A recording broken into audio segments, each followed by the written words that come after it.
Hello everyone, this is Ramre. तो आज की इस वीडियो में हम पढ़ने वाले हैं कॉम्बिनेशन ऑफ सेल्स के बारे में, कॉम्बिनेशन ऑफ बैटरी के बारे में, जो भी कह लो।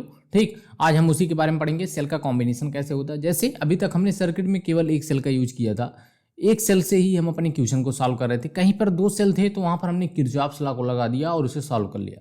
लेकिन अगर हम किरचॉफ्स लॉ नहीं लगाना चाहते, हमें एक फार्मूला चाहिए। अगर बहुत सारे सेल्स लगे हुए हैं, बहुत सारे रजिस्टर्स लगे हुए हैं, उनके इंटरनल रजिस्टर लगे हुए हैं, तो उन्हें कैसे सॉल्व किया जाता है, आज हम उसी को कवर करने वाले हैं। और चलो देखते हैं आज की इस वीडियो में battery of combination of battery पढ़ेंगे। सबसे पहले बैटरी क्या होती है, कॉम्बिनेशन ऑफ सेल पढ़ेंगे। ठीक, चलो स्टार्ट करते हैं आज। तो सबसे पहली बात रही कि भैया बैटरी होती क्या है, सेल क्या होती है। ठीक, एक सेल है, एक बैटरी है। मैंने बैटरी केवल लिख ली है, यहाँ पर एक सेल भी हेडिंग डाल लीजिएगा आप लोग। तो एक बैटरी और सेल होती क्या है भैया, इसे समझना तो जरूरी है। सबसे पहले अगर कॉम्बिनेशन ऑफ सेल पढ़ रहे हैं तो देखना ध्यान से। Battery is a device which maintains potential difference between its terminals. क्या होता है, बैटरी एक डिवाइस होती है जो कि क्या मेंटेन करती है, पोटेंशियल डिफरेंस को मेंटेन करती है बिटवीन इट्स टर्मिनल्स, उसके टर्मिनल के अबाउट। टर्मिनल मतलब इस पॉइंट और इस पॉइंट के अबाउट।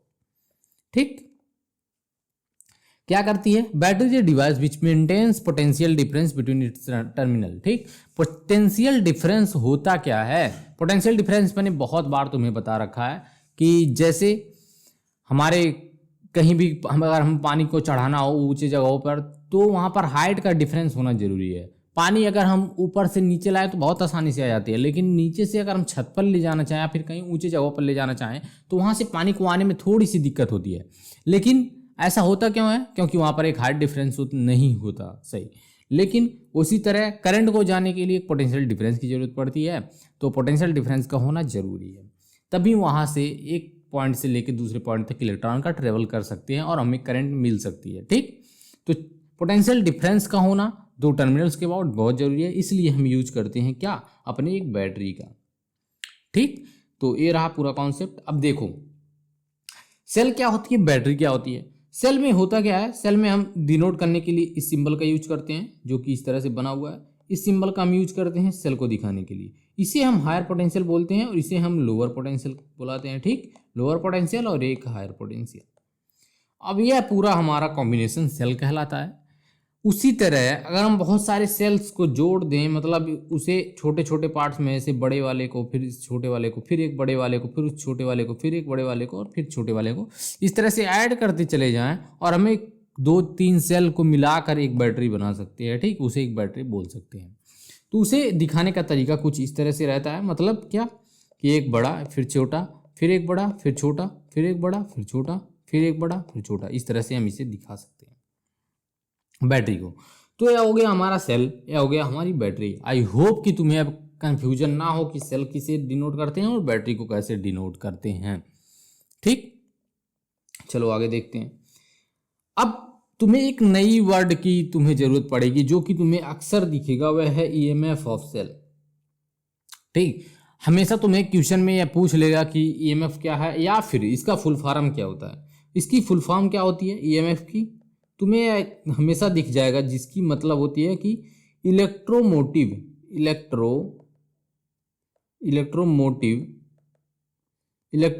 फोर्स। इलेक्ट्रोमोटिव फोर्स क्यों इसे, मतलब इसका नाम इस तरह से है, तुम्हें इसके ज़्यादा टेंशन लेने की जरूरत नहीं है। कुछ ऐसा इसमें फील नहीं आएगा कि तुम्हें फोर्स की तरह दिखे, बट इसलिए इसे बोलते हैं कि पोटेंशियल डिफरेंस को मेंटेन करता है। इलेक्ट्रॉन पर उसकी वजह से एक फोर्स लगती है और इधर उधर वह जाने लगता है। ठीक, तो इसकी वजह से तुम इसे कंपेयर करके इस तरह से अपने लॉजिकली माइंड में रख सकते हो। ठीक, ऐसी कोई इसमें बड़ी बात नहीं है, बस उसका नाम है इलेक्ट्रोमोटिव फोर्स, बस तुम्हें इसकी फुल फॉर्म को देखना है। ईएमएफ होता क्या है, ईएमएफ ऑफ ए सेल होती क्या है, पोटेंशियल डिफरेंस होती है। ठीक, ध्यान से सुनना, पोटेंशियल डिफरेंस ही है। पोटेंशियल डिफरेंस होती है across the terminals of a cell, किसके about, terminals of a cell, cell के टर्मिनल्स के about, with when it is not connected to external circuit is called its EMF. ध्यान से देखना, ये हमारी सेल है, इसके सेल के टर्मिनल्स के अबाउट जो भी पोटेंशियल डिफरेंस होगी उसे हम बोलेंगे ईएमएफ। और यह कब बोल पाएंगे हम, जब यह सेल किसी एक्सटर्नल मतलब इस नीचे वाले पार्ट से, मतलब इतने वाले पार्ट से कनेक्टेड, सॉरी इस ऊपर वाले पार्ट से कनेक्टेड ना हो, मतलब उस जो सेल है एकदम अभी न्यू का न्यू हो। जैसे तुमने दुकान पर जाकर सेल को खरीदा और जब सेल को तुमने खरीदा उस टाइम पे जो उसके टर्मिनल्स के अबाउट पोटेंशियल डिफरेंस है उसे हम बोलते हैं ईएमएफ ऑफ, उसे ही हम बोलते हैं ईएमएफ ऑफ सेल। अगर हम उसे यूज कर लेते हैं, अगर हम उसे यूज कर लेते हैं तब हम उसे ईएमएफ नहीं बोलेंगे, ठीक। उसे हम कब तक ईएमएफ बोल पाएंगे, जब हमने सेल को खरीदा और उस टाइम जो पोटेंशियल डिफरेंस मेंटेन की हुई है वह सेल अपने अंदर, उसे हम बोलते हैं ईएमएफ। ईएमएफ में होता क्या है कि उस टर्मिनल मतलब जो बैटरी के सेल्स के टर्मिनल हैं, जो सेल्स के टर्मिनल हैं वह किसी एक्सटर्नल सर्किट से कनेक्टेड ना हो। तो आई होप कि समझ में आ रहा हो ईएमएफ होता क्या है। अब आते हैं पोटेंशियल डिफरेंस पे। पोटेंशियल डिफरेंस क्या होती है? Potential difference across the terminals of a cell when it is connected to external circuit is called potential difference. क्या है? Potential difference across the terminals of a cell when it is connected to external circuit is called potential difference. Same उसका opposite है कि यह भी क्या है, यह एक सेल का पोटेंशियल डिफरेंस ही है। मतलब एक सेल लगा हुआ हो, ठीक, उस सेल के मान लेते हैं दो टर्मिनल्स हैं। इस सेल के टर्मिनल को अगर हम एक एक्सटर्नल सर्किट से कनेक्टेड कर दें, मतलब कुछ हम लगा दिए, उसे यूज में ले लिए, तो उस टाइम पे जो यहाँ पर मेंटेन होती है, जो यहाँ पर पोटेंशियल डिफरेंस आता है, उसी को हम बोलते हैं, मतलब जो टर्मिनल्स के बीच पोटेंशियल का गैप होता है उसी को बोलते हैं पोटेंशियल डिफरेंस, ठीक। पोटेंशियल डिफरेंस क्या है? पोटेंशियल डिफरेंस तब हम लेते हैं जब हम क्या कर देते हैं, उसकी एक्सटर्नल सर्किट में उसे यूज करना शुरू कर देते हैं। ईएमएफ क्या होती है कि हमने न्यू का न्यू सेल खरीदा, तब हमने देखा कि इसकी ईएमएफ क्या हो, 2 वोल्ट 3 वोल्ट उस पर लिखी हुई होती है। 12 वोल्ट का सेल तुमने लिया और जब तक तुमने उसे यूज नहीं किया तब तक वह ईएमएफ है उसका। जब भी तुमने उसे बैटरी से कनेक्ट कर दिया, मतलब बाहरी किसी भी एक्सटर्नल सोर्स से कनेक्ट कर दिया, बल्ब लगा दिया या फिर कोई रेजिस्टेंस लगा दिया, तो उसकी वजह से पोटेंशियल का कुछ ड्रॉप हो जाता है और उसके ड्रॉप होने के बाद उस सेल के अबाउट जो पोटेंशियल डिफरेंस बचता है, पोटेंशियल का गैप बचता है, उसी को हम बोलते हैं पोटेंशियल डिफरेंस, ठीक। तो ये रहेगा तुम्हारे इस पोटेंशियल डिफरेंस का डेफिनेशन। अब आते हैं किसके बारे, इंटरनल रेजिस्टेंस क्या होती है। इंटरनल रेजिस्टेंस क्या होती है? अभी तक हमने क्या पढ़ा, एक्सटर्नल रेजिस्टेंस के बारे में पढ़ा। मतलब हमने कुछ सर्किट हमारी कुछ ऐसी थी, हमने कुछ एक्सटर्नल रेजिस्टेंस लगा रखा था, जैसे हम इसे कैपिटल आर बोलते थे, तो ये हमारी हो गई एक्सटर्नल रेजिस्टेंस। लेकिन क्वेश्चन क्या बोल रहा है कि मतलब डिफिनेशन हमारा क्या बोल रहा है कि इंटरनल रेजिस्टेंस होती क्या है, ठीक। इंटरनल रेजिस्टेंस देखो, the resistance offered by the electrolyte या फिर material of the cell for the flow of current through it is called internal resistance. क्या है? Resistance offered by the electrolyte. Resistance क्या है? जब रेजिस्टेंस ऑफर्ड बाय इलेक्ट्रोलाइट, जो internal resistance है, एक सेल को ध्यान से देखना, एक सेल के अंदर जब भी तुमने कभी उसे फोड़ कर देखा हो, उसके अंदर तो कुछ मटेरियल सा भरा होता है, ठीक। उस मटेरियल की खुद की कुछ रेजिस्टेंस होती है, जिसकी वजह से जब हम उस सेल को यूज करते हैं तो हमें पूरी की पूरी उसकी पोटेंशियल नहीं मिलती, कुछ उस रेजिस्टेंस की वजह से मतलब समझ लो बर्बाद हो जाती है। तो उस इंटरनल जो रेजिस्टेंस लगा है उसी को हम बोलते हैं इंटरनल रेजिस्टेंस। मतलब मान लो हमारी सेल है, इस सेल के अंदर कुछ मटेरियल होगा, हर एक मटेरियल के पास प्योर तो होता नहीं है, ठीक, उसके पास कुछ ना कुछ रेजिस्टेंस होती ही है। तो जो है रेजिस्टेंस अंदर उसे ऑफर्ड करता है बाहर ना जाने के लिए, करंट को रोकता है थोड़ी देर के लिए या फिर थोड़ा सा ड्रॉप कर देता है पोटेंशियल को, और जो है सेल के अंदर होता है मटेरियल वही है सब काम करता है। तो उसके अंदर जो रेजिस्टेंस होती है, जो यह काम करती है, उसी को हम बोलते हैं इंटरनल रेजिस्टेंस, ठीक। For the flow of a current through it is called internal resistance for an ideal cell. अब देखना, आइडियल सेल जैसा हमें आसपास कहीं देखने को मिलता नहीं। अगर हम एक आइडियल सेल की बात करें तो उसकी इंटरनल रेजिस्टेंस 0 होती है। यह अगर तुम्हें कहीं क्वेश्चन में बोल दे कि एक आइडियल सेल है, तुम स्मॉल आर को 0 लेकर कंसीडर करोगे। अधिकतर क्वेश्चन में अभी तक बोला नहीं है, नहीं बोलेगा तो तुम अपने आप से यहाँ एज्यूम मत करने लगना। अगर बोल दे कि इसके पास एक इंटरनल रेजिस्टेंस है तो उसे दिया होगा, ठीक। देखना कैसे, तुम्हें कुछ इस तरह से दिया होगा। अभी तक तो हम बस केवल ऐसे ही पढ़ रहे थे, मान लो हमारे पास कोई रेजिस्टेंस है, इस तरह से दिया हुआ था, तो हमने अभी तक कोई भी, सॉरी मैं क्या बनाना चाह रहा था, क्या बन गया देखना। अभी तक जब हमारे पास सेल थी कोई, तो अगर इसमें एक एक्सटर्नल रेजिस्टेंस है, मान लेते हैं कैपिटल आर है, तो हम केवल इसे एज्यूम करके चलते थे कि सर्किट में केवल यही है। हमने अपने आप से कोई भी इंटरनल रेजिस्टेंस को एज्यूम नहीं करा था और करना भी नहीं है। जब तक क्वेश्चन में तुम्हें इंटरनल रेजिस्टेंस के बारे में कुछ कहा ना हो, तब तक तुम इंटरनल रेजिस्टेंस को कंसीडर भी नहीं करोगे, ठीक। तो फॉर एन आइडियल कंडक्टर क्या होता है, हमारी एक्सटर्नल आइडियल कंडक्टर के लिए, आइडियल सेल के लिए स्मॉल आर की वैल्यू 0 होती है। याद रखोगे, बस ये था तुम्हारा डिफिनेशन, जो कि बहुत इंपॉर्टेंट था, बहुत लोगों की कंफ्यूजन होता है। लेकिन मैं एक बार समरी फिर से देता हूँ। ईएमएफ कब बोल सकते हो, जब तुम्हारा सेल एकदम नया का नया हो, दुकान से तुमने लिया हो, यूज ना हुआ हो। पोटेंशियल डिफरेंस क्या है कि अगर हमने उसी सेल से कोई एक्सटर्नल सर्किट कनेक्ट कर दिया, तो उसके बाद जो यहाँ पर गैप मेंटेन होता है पोटेंशियल का, उसे हम बोलते हैं potential difference. Ideal internal resistance क्या होता है, एक सेल के अंदर कुछ रेजिस्टेंस होती है, दिखाने का तरीका देख लो। सेल हमारा कुछ इस तरह से है, बीच में इलेक्ट्रोलाइट होगा, उसे मैंने नहीं दिखाया, बस तुम्हारा सेल का टर्मिनल से है, उसके द्वारा एक रेजिस्टेंस ऑफर्ड होगा और उस रेजिस्टेंस को हम स्मॉल आर से डिनोट करते हैं, मतलब इंटरनल रेजिस्टेंस, ठीक। अब ये रहा तुम्हारा का पूरा अच्छा सा पूरा समझ लो डिफिनेशन। अब चलो आगे देखते हैं क्या है। अगला आता है combination of cell. Combination of cell होता क्या है, अब इसे हम पढ़ेंगे, ठीक, जो कि बहुत ज़्यादा इंपॉर्टेंट है। कॉम्बिनेशन ऑफ सेल देखना, मैं करूंगा क्या, तुम्हें कॉम्बिनेशन ऑफ सेल में सीरीज कॉम्बिनेशन को प्रूफ करके दिखाऊंगा कैसे प्रूफ होता है। फिर बाद वाले जो पैरेलल कॉम्बिनेशन है, मैं तुम्हें हिंट दे दूंगा, तुम उसे घर से करने की कोशिश करना। नहीं करते हो तभी कोई दिक्कत नहीं है, तुम्हें बस फार्मूले से मतलब है, मैं फार्मूला तुम्हें बता दूंगा। फार्मूला क्या होता है उसे हम बता देंगे, लेकिन प्रूफ अगर तुम्हें करना हो तो घर पे कर लेना, नहीं करना हो तो कोई भी दिक्कत नहीं है, कोई भी तुमसे प्रूफ नहीं पूछता है, ठीक। तो चलो देखते हैं। पहले आता है सीरीज कॉम्बिनेशन। अब सीरीज कॉम्बिनेशन में होती क्या है, सीरीज कॉम्बिनेशन में हमारे सेल्स जो कनेक्टेड हैं कुछ इस तरह से कनेक्ट है, देखो। पहले हमारा एक टर्मिनल है, इस टर्मिनल के अंदर अब सेल कनेक्टेड होना शुरू होते हैं, ठीक। पहले छोटा मतलब लोअर पोटेंशियल, फिर हायर पोटेंशियल, इसे के हम ईएमएफ को E1 नाम देते हैं। रेजिस्टेंस इसका R1 मतलब इंटरनल रेजिस्टेंस की बात हो रही है, फिर R2, फिर E3 मतलब EMF E3 है, फिर रेजिस्टेंस R3, मतलब 3 को लेकर हम चल रहे हैं। इसे तुम इनफाइनाइट भी मान सकते हो, कुछ भी मान सकते हो, कोई दिक्कत नहीं। अब यह रही हमारी एक पूरी की पूरी ऐसी सर्किट, मतलब ऐसा सेल जो कि बहुत सारे सेल्स को कनेक्ट करके बना गया है। अब तुम इसे बैटरी बोल कुछ भी बोल सकते हो, ठीक।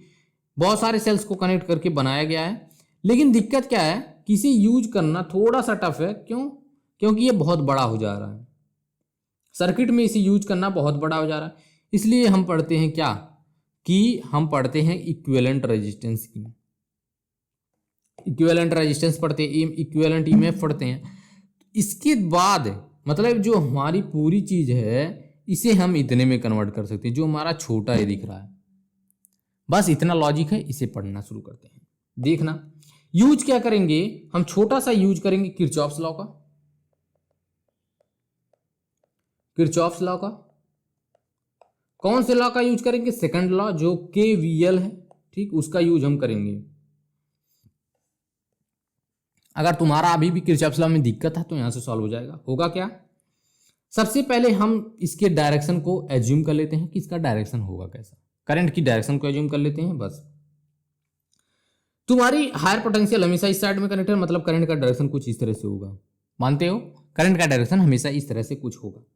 करंट का डायरेक्शन जब इस तरह से है तो हमारी करंट कैसे जा रही है, एक लोअर से, मतलब हमारी लोअर से हायर पे जा रही है, मतलब निगेटिव से पॉजिटिव पे चढ़ रही है। अब जब भी करंट एक रेजिस्टेंस से होकर गुजरती है, जब भी करंट एक रेजिस्टेंस से होकर गुजरती है तो वहां पर क्या होता है, पोटेंशियल का ड्रॉप होता है, मतलब पॉजिटिव से निगेटिव जाते हैं। तो यहाँ पर लगाओ पॉजिटिव, यहाँ लगाओ निगेटिव, यहाँ लगाओगे माइनस, क्योंकि लोअर पोटेंशियल है, हायर पोटेंशियल है, फिर पॉजिटिव और निगेटिव, फिर लोअर, फिर हायर, फिर पॉजिटिव, फिर निगेटिव। बस अब तुम्हें एक डायरेक्शन चूज कर लेना है, कौन सी डायरेक्शन, चाहे तुम इस साइड में मानो चाहे इस साइड में मानो, कोई भी डायरेक्शन तुम्हें चलेगा, कोई भी दिक्कत नहीं होगी, ठीक। अब मैं एक कलर लेता हूँ यहाँ से, अब उससे मैं अपनी डायरेक्शन को मार्क कर लेता हूँ और मैं एक साइड में चलता जाऊंगा और उसके टोटल पोटेंशियल को जीरो कर दूंगा, मतलब समीशन ऑफ डेल्टा वी को मैं जीरो कर देने वाला हूँ। ठीक, यही ना होता है तुम्हारा नियम का, किरचॉफ्स का रूल यही होता है, बोलता है। ठीक, अब चलो देखो, सबसे पहला जो हमारा आएगा, सबसे पहली सेल हमारी पड़ेगी ईएमएफ E1 जिसकी है, ईएमएफ जिसकी E1 है उसको क्या बोलोगे। अब यह माइनस से प्लस हो रहा है, माइनस से प्लस जा रहे हैं, तो इसका हम E1 लिखेंगे सीधे के सीधे E1।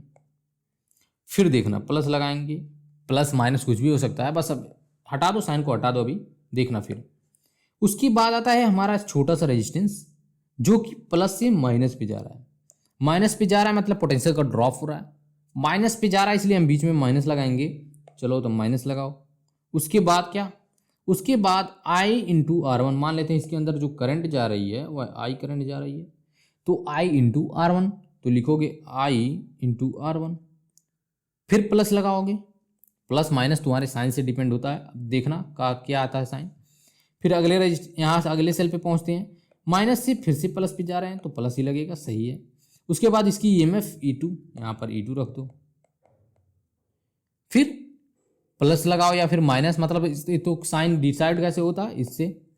फिर प्लस से तुम माइनस जा रहा हो तो यहाँ पर माइनस लगाओ, माइनस लगा दो। उसके बाद इसके लिए तुम क्या लिखोगे, I into R2, I into R2, plus लगाओगे E3, सेम उसी तरह, फिर माइनस करोगे I into R3 is equal to 0। सभी सेल और सभी रेजिस्टेंस हमने कवर कर लिया लास्ट पॉइंट तक, इस पॉइंट तक, और तब हमने जीरो उसे बोल दिया।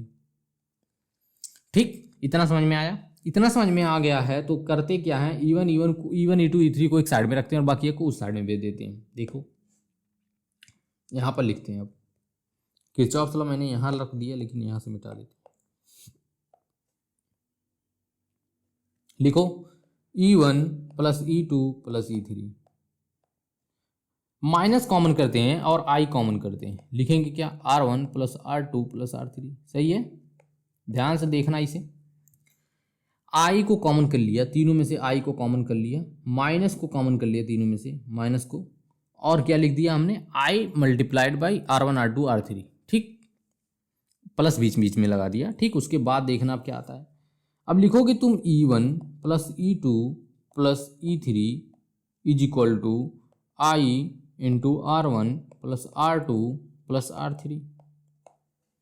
इसे तुम एक बॉक्स में करो, इस तरह से रहने दो अभी के लिए। ठीक, बॉक्स में कर दिए, बॉक्स में करके इस तरह से रहने दो। अब देखते हैं अगला क्या चीज है। अब इस सर्किट पे आ जाओ जो तुम्हारा छोटा सा दिख रहा है, इस छोटू पार्ट पे आ जाओ। इसके लिए तुम क्या लिखोगे, ई इक्विवेलेंट V बराबर आई आर होता है, V बराबर I इंटू आर होता है, तो V की जगह पे तुम E रखोगे, E equivalent into I into total resistance मतलब R इक्विवेलेंट लिखोगे। देखना क्या है, इसका नाम हमने ई क्यू रख दिया, इसका आर ई क्यू मतलब EMF इक्विवेलेंट, ई क्यू का मतलब इक्विवेलेंट, और आर ई क्यू का मतलब रेजिस्टेंस इक्विवेलेंट, इंटरनल रेजिस्टेंस की इक्विवेलेंट वैल्यू कितनी है।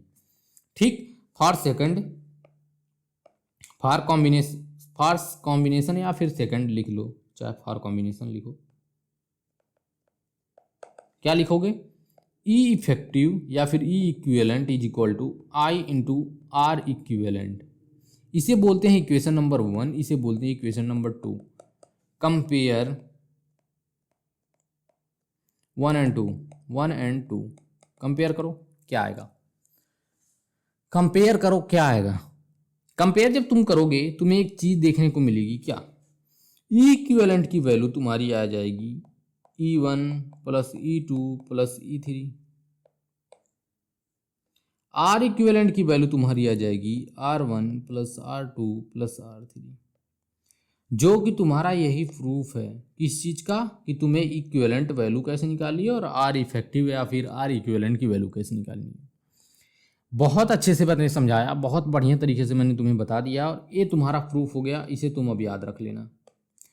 अब एक चीज कॉमन है, क्या, कि जब भी हमने देखा इस सेल को इस तरह से तो कोई हमेशा ऐड नहीं करेगा, किसी ना किसी केस में वह क्या करेगा कि हमारे एक बड़ा टर्मिनल है, एक छोटा टर्मिनल से जोड़ दे, एक इस साइड में बड़ा कर देगा, इस साइड में छोटा कर देगा। देखना अगर पहले और दूसरे को कंपेयर करें तो इसमें क्या है, इसमें छोटा टर्मिनल पहले, उसके बाद बड़ा, फिर छोटा, फिर बड़ा।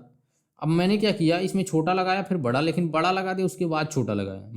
मतलब हमने उल्टा कर दिया, उसके टर्मिनल्स की पोलैरिटी को हमने उल्टा कर दिया। उल्टा करने पे होता क्या है, कुछ करना नहीं है, तुम्हें एकदम बेसिक से जाना है, बस फिर से तुम्हें किरचॉफ्स लॉ का यूज करना है। और यहाँ पर देखना, यहाँ पर माइनस से तुम प्लस जा रहे थे, बस तुम्हें करना कुछ नहीं है, बस तुम्हें करना कुछ नहीं है, तुम प्लस से माइनस जाओगे और साइन बीच में E2 के लिए तुम माइनस E2 यूज करोगे। अगर नहीं समझ में आ रहा है तो मैं यहाँ पर एक केस एज्यूम करके लिख देता हूँ। मान लो तुम्हारे पास सेल कुछ इस तरह से है, कैसे, यह तुम्हारा हायर पोटेंशियल, फिर मान लेते हैं यह हायर है यह लोअर है, सॉरी फिर से वही बात हो गई, तो मान लेते हैं यह लोअर है यह हायर है, फिर उसके बाद एज्यूम कर लेते हैं कि इसके बाद जो आता है वह हायर है फिर लोअर है। अब इसकी नाम E1 E2 E3 दे देते हैं। तो तुम इक्विवेलेंट की वैल्यू जो लिखोगे, अगर इन दोनों के लिए E1 लेते हो, पॉजिटिव लेते हो, देखो यहाँ से माइनस प्लस से माइनस जाओगे, देखो साइन क्या लोगे, इस तरह से, डायरेक्शन मान लेते हैं इस तरह से, करंट हमारी मान लेते हैं इस तरह से जा रहा है, तो करोगे क्या, कुछ नहीं करना, प्लस से माइनस, यहाँ पर माइनस से प्लस हो जाएगा, यहाँ प्लस से माइनस। दो के लिए तुम क्या लिखोगे, E1 प्लस E2, मतलब माइनस के साथ लिखोगे दो को और एक को प्लस के साथ। कैसे, तुम जा रहे हो प्लस से माइनस लिखोगे माइनस E1, फिर जा रहे हो तुम माइनस से प्लस लिखोगे प्लस E2, फिर जा रहे हो तुम प्लस से माइनस मतलब E3 minus E3 is equal to 0 करोगे। अब तुम्हारा E2 की वैल्यू क्या हो जाएगी, E1 प्लस E3। मतलब कुछ कट भी सकता है, किसी केस में कट भी सकता है, लेकिन पोलैरिटी को उल्टा करने से हुआ क्या, यहाँ पर माइनस साइन जरूर आ गया। ठीक, तुम्हें पोलैरिटी को जब भी उल्टा करोगे तो सभी सेल्स के लेके, मतलब जितने भी सेल लगे हैं तुम्हारे सर्किट में, उनको एक आइडियल मान करके उस चीज़ को पलट देना। मतलब अगर वो प्लस होंगे तो उन्हें माइनस बोल देना, माइनस होगा तो उसे प्लस बोल देना। ठीक, ये रहेगा तुम्हारे इस कॉन्सेप्ट की मतलब। अब आता है पैरेलल कॉम्बिनेशन में क्या होता है। पैरेलल कॉम्बिनेशन में तुम्हारा कुछ इस तरह से दिखेगा, देखना कैसे। पैरेलल कॉम्बिनेशन में कुछ तुम्हें इस तरह से देखने को मिलेगा सर्किट कि इस तरह से लगे होंगे, तुम्हारी सर्किट कुछ इस तरह से दिखेगी। ठीक, समझ में आया, तुम्हारी सर्किट इस तरह से कुछ दिखेगी। अब इसकी इतनी बड़ी तो सर्किट हम यूज नहीं कर सकते, इसलिए यूज करते हैं हम इस इफेक्टिव और आर इक्विवेलेंट की, मतलब ई इक्विवेलेंट और आर इक्विवेलेंट की। मानते हो, ई इक्विवेलेंट और आर इक्विवेलेंट की हम यूज करते हैं। अब देखना, हम करेंगे कुछ नहीं, बस हमने साइन को मानना पड़ेगा इस तरह से। मान लेते हैं यहाँ से I1 आया, यहाँ से और एक साइड मान लेते हैं यहाँ से I2 आया और यहाँ पर बन गया I, मतलब यहाँ से I जा रहा है, कहीं भी जा रहा हो I जा रहा है।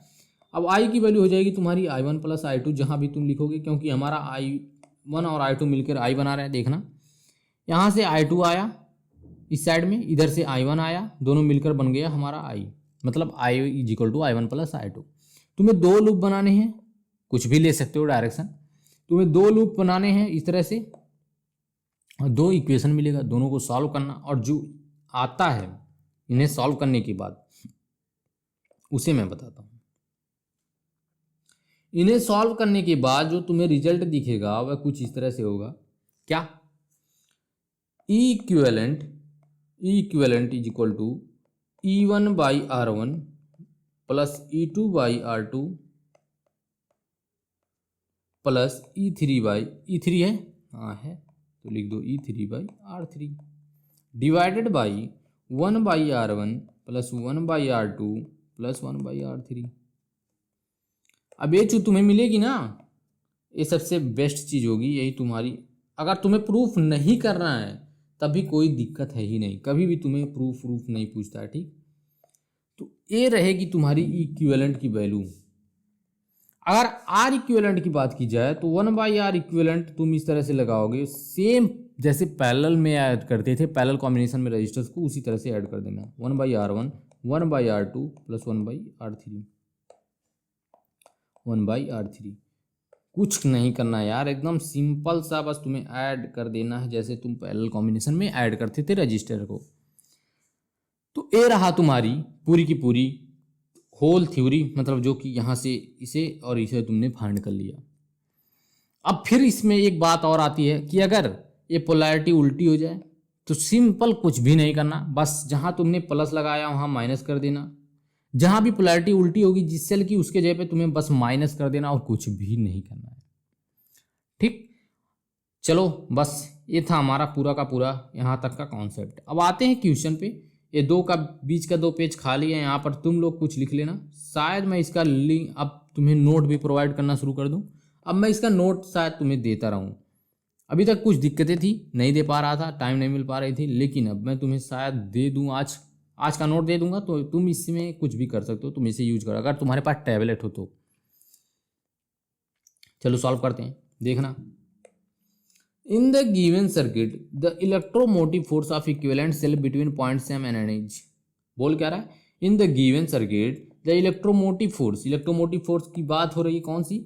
इतने में, जिसकी वैल्यू क्या होती है, मतलब क्या होती है? EMF, electromotive force. Equivalent cell between points M and N, points तुम्हें M और N दिखाया गया है। कौन से पॉइंट? M और N। इसके बीच में तुम्हें E1 R1 दिया है, E2 R2 दिया है। क्या निकालना है? इलेक्ट्रो EMF निकालनी है। बस सिंपली कुछ नहीं, बस पैरेलल कॉम्बिनेशन तुम्हें दिख रहा है, पैरेलल कॉम्बिनेशन दिख रहा है। पैरेलल कॉम्बिनेशन में क्या करते हैं? ई इक्विवेलेंट लिखते हैं और सीधे लगा देते हैं फार्मूले को, E1/R1 प्लस E2/R2। सेम देखना है, यहाँ पर मैं एक चीज़ और ऐड करना चाहता हूँ। अगर ये इनफाइनाइट रेजिस्टेंस भी इस तरह से लगे हो ना, बहुत सारे लगे हों, बहुत सारे, किसमें? इस वाले में अगर बहुत सारे लगे हों सेल्स, बहुत सारे रेजिस्टेंस लगे हों, बहुत सारे सेल्स लगे हों, तुम्हें कुछ नहीं करना, बस इसी तरह से ऐड करते चले जाना है। डॉट डॉट करके मैं दिखा देता हूँ यहाँ पर। तुम इस तरह से इसे और आगे बढ़ा सकते हो। सेम उसी तरह सीरीज में भी कर सकते हो, कोई दिक्कत नहीं है। जितने की तुम्हें जरूरत हो उतना रख सकते हो। फिर लिखना है 1/R1 प्लस 1/R2 रखो। E1 की वैल्यू क्या है? 5 वोल्ट। R1 है तुम्हारा 1 वोल्ट। E1 की क्रॉसपॉन्डिंग R1 1 वोल्ट है, देख लो। E2 लिखना है, E2 तुम्हारा 10 वोल्ट डिवाइडेड बाई 2।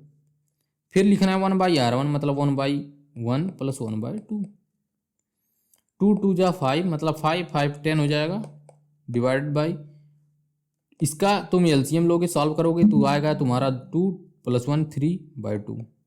3/2 आया, 20/3 तुम्हारा EMF आ जाएगा। EMF is equal to 20/3 volt. ठीक, EMF तुम्हारा आ गया 20/3 वोल्ट, जो कि बहुत ज़्यादा आसान है, कुछ दिक्कत है नहीं इसमें। ठीक, EMF आ गई 20/3 वोल्ट, जो कि बस फार्मूले पर था। ठीक, कुछ भी नहीं है दिक्कत इसमें। तुम्हें सीरीज और पैरेलल दोनों, मतलब सीरीज कॉम्बिनेशन, देखो क्या है दिक्कत इसमें। तुम्हें एक चीज़ दिया हुआ है, क्या? इतने में तुम पैरेलल लगा दो, फिर जो आएगा उसका आंसर इसमें में सीरीज लगा दो, बस कुछ नहीं है। ध्यान से देखो, लिखना है क्या? इक्विवेलेंट EMF फाइंड करना है। EMF लिखो, डैश बोल देते हैं क्योंकि अभी ये टोटल नहीं है, टोटल EMF तो नहीं है अभी, मैं इसी पार्ट का लगाता हूँ। लिखना है तुम्हें E1/R1 प्लस E2/R2। बहुत आसान फार्मूला है, तुम्हें याद हो जाएगा, 1/R1 प्लस 1/R2। E1 की जगह पे रखना है तुम्हें 2/1 प्लस 4/1 डिवाइडेड बाई 1/1 प्लस 1/, इसका इंटरनल रेजिस्टेंस भी 1 है, उसका भी 1 है, तो 1/1।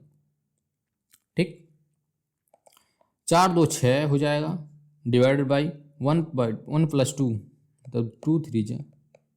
EMF की वैल्यू तुम्हारी आ जाएगी 3 वोल्ट, जो कि EMF डैश है, अभी इतने का निकला है। अब तुम्हारी सर्किट कुछ इस तरह से दिखेगी। कैसे? अब तुम्हारी सर्किट कुछ इस तरह से दिखेगी। तुम्हारा एक पोलैरिटी बनेगा, करंट तब भी हमारी इस तरह से जा रही थी, अब भी हमारी करंट कैसी जा रही? इस तरह से ही जाएगी। जैसी पोलैरिटी तुमने उसमें थी उसमें इस तरह से बना दो। और यहाँ पर तुम्हारा 3 वोल्ट पहले से क्वेश्चन में दिया 1 ओम, और इसकी EMF 3 वोल्ट है। और R इक्विवेलेंट की वैल्यू निकाल लो। R इक्विवेलेंट की वैल्यू कितने है? 1/R equivalent is equal to 1/1 plus 1/1। कितना आया? 2 2 आएगा 1/R इक्विवेलेंट, मतलब R इक्विवेलेंट की वैल्यू क्या आएगी? 1/2 आएगी। 1/R1 प्लस 1/R2 करते हो, दोनों की रेजिस्टेंस की वैल्यू 1 है, तो ऐड करोगे, R इक्विवेलेंट की वैल्यू तुम्हारी 1/2 आ जाएगी। बस यहाँ पर जो इंटरनल रेजिस्टेंस लगा हुआ है उसकी वैल्यू 1/2 होगी, और यहाँ जो पहले से लगा हुआ था उसकी वैल्यू 1 ओम है। कुछ नहीं करना है, सीरीज में ऐड करना है। देखो सीरीज में बस ऐड कर दो, E1 प्लस E2 कर दो, EMF is equal to E1 plus E2। 3 volt इसका आया है, 3 वोल्ट पहले था, 3 plus 3 is equal to 6 volt आ गया EMF। तुमसे EMF ही पूछा है, तुम चाहो तो कुछ भी निकाल सकते हो। EMF ही पूछा, तुम इंटरनल रेजिस्टेंस भी अब इन दोनों को ऐड कर देना, आ जाएगा। ठीक, तो EMF की वैल्यू तुम्हारी कुछ इतना आएगी और शायद लास्ट था। ठीक, इतना ही था, कुछ ज़्यादा दिक्कत है नहीं। अब अगले में कुछ फ्रेश टॉपिक को स्टार्ट करेंगे, RC सर्किट के बारे में बात करेंगे, कुछ और देख लेंगे टॉपिक, नया टॉपिक जो कि थोड़ा सा ज़्यादा इंटरेस्टिंग बने। ठीक, यह छोटा सा टॉपिक था इसलिए मैंने इसमें कवर कर दिया। और बस आज की वीडियो बस यहीं तक रखते हैं और आई होप कि तुम्हें हर चीज़ समझ में आ गई हो। तो चलो मिलते हैं बढ़िया से वीडियो में, तब तक के लिए bye bye, take care. Revise कर लेना, पढ़ के आना, अच्छी तरीके से देख लेना और चलो तब फिर मिलते हैं अगले वीडियो में।